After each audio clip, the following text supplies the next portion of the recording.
Hey guys, so today what we're going to be talking about, which is the Analects of Confucius 3.24, is actually just a little short story about something that happened after Confucius's exile and what his disciples who came with him were worried about and how it was resolved. So if you would like to, then please follow along.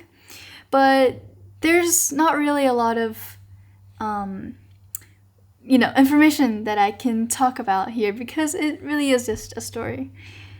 And yeah, let's get started. 3.24.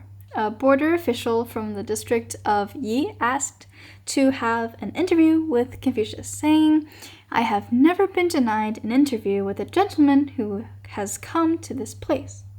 Followers of Confucius arranged a meeting for him, and when he came out, he said, "Why should you worry about your teacher not having an official position?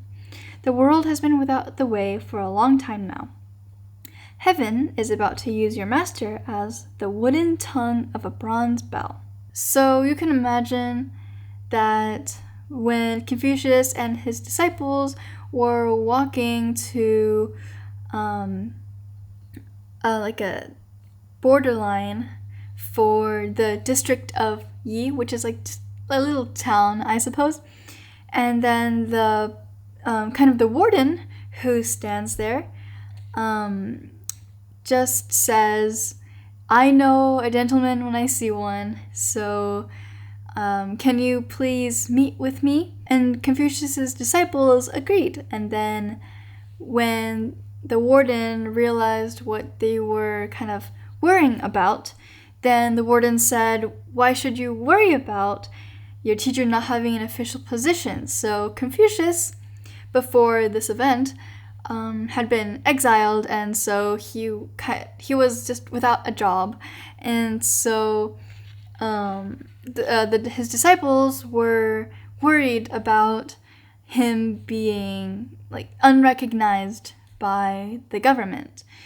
And the warden says, "It's okay, because the world has been without the way for a long time now." So he acknowledges that this period in history is kind of out of place, I suppose, but then he says that heaven is going to make Confucius as the wooden tongue of a bronze bell. So the bronze bell and the wooden tongue, it's kind of like a metaphor saying that Confucius will act kind of like a bell to call people back to the way. So he will help people realign with the way by once again teaching rightness and the rights. So again, the warden is telling the disciples not to worry about what is happening right now, because soon heaven is going to make Confucius well known. So to summarize, Confucius, after being exiled, were walking with his disciples who followed him into exile, and they meet a border official who stands along the border and kind of guards the place. And the border official immediately recognizes Confucius as a gentleman, and he asks for a conversation with him. And his disciples agree.